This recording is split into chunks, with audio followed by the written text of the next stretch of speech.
तो चलिए आज बात करते हैं एक ऐसी टेक्नोलॉजी की जो भारतीय रेलवे की पटरियों पर एक अदृश्य रक्षक की तरह काम कर रही है, हर पल हजारों जिंदगियों की हिफाजत। नाम है इसका कवच, और आज हम सीधे इसके ऑफिशियल इंस्टॉलेशन मैनुअल से समझेंगे कि आखिर ये अत्याधुनिक सुरक्षा प्रणाली काम कैसे करती है।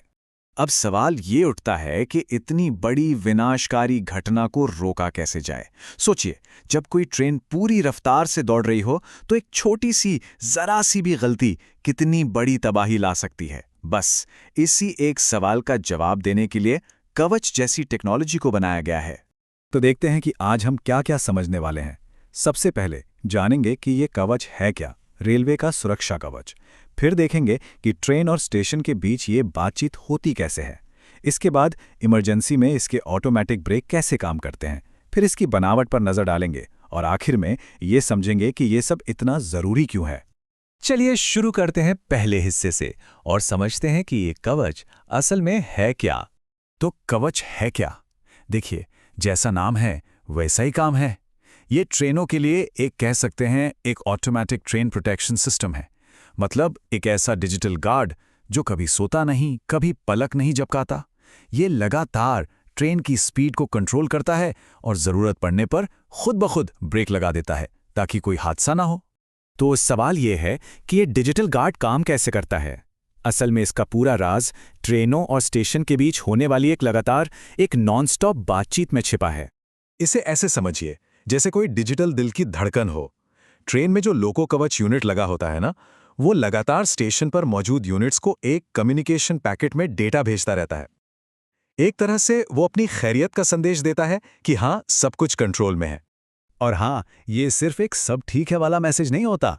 इस कम्युनिकेशन पैकेट में तो ट्रेन की पूरी कुंडली होती है। मतलब ट्रेन का ऑपरेटिंग मोड क्या है, उसकी असल स्थिति क्या है, उसने आखिरी RFID टैग कब पार किया था। ये RFID टैग पटरियों पर लगे छोटे छोटे इलेक्ट्रॉनिक मार्कर्स होते हैं। इसके अलावा ट्रेन किस दिशा में जा रही है, उसकी लंबाई कितनी है और वो कौन से ट्रैक आइडेंटिफिकेशन नंबर पर है। ये सब कुछ, ये सारी जानकारी स्टेशन यूनिट को एक बिल्कुल साफ तस्वीर देती है।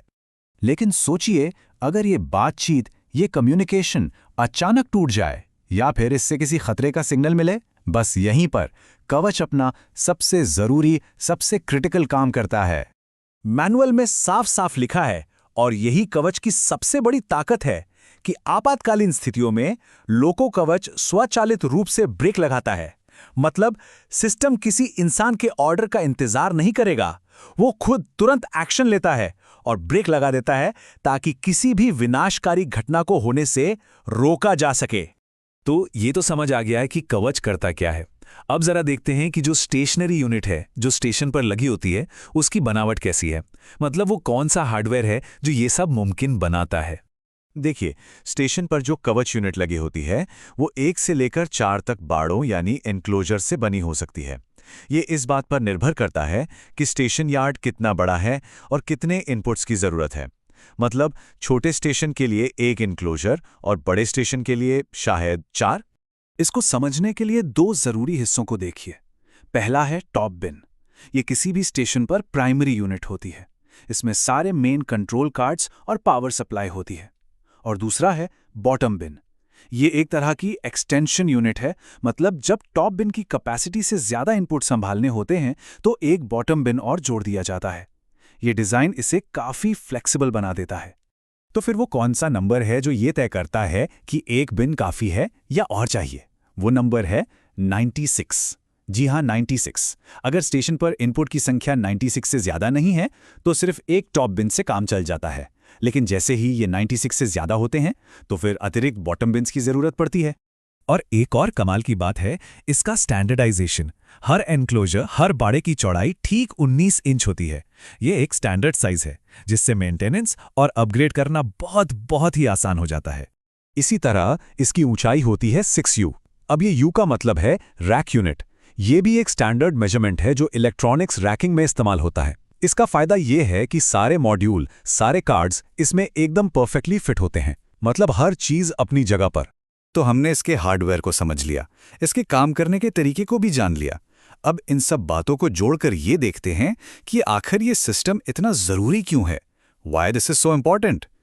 और देखिए, यही कवच का असली मकसद है। ये सुरक्षा के बारे में हमारे सोचने का तरीका ही बदल देता है। ये सिस्टम रिएक्टिव से प्रोएक्टिव सेफ्टी की तरफ एक बहुत बड़ा शिफ्ट है। मतलब अब हम सिर्फ हादसा होने के बाद एक्शन नहीं ले रहे, बल्कि ऑटोमेटिक कम्युनिकेशन और कंट्रोल का इस्तेमाल करके हादसों को होने से पहले ही रोक रहे हैं। तो आखिर में एक सवाल मन में आता है कि अगर आज हम ऑटोमेटिक ब्रेकिंग जैसी टेक्नोलॉजी तक पहुंच गए हैं, तो भविष्य में ट्रेन यात्रा को और कितना ज़्यादा सुरक्षित बनाया जा सकता है? ये एक ऐसा सवाल है जो हमें आने वाले कल की टेक्नोलॉजी और उसकी संभावनाओं के बारे में सोचने पर मजबूर करता है।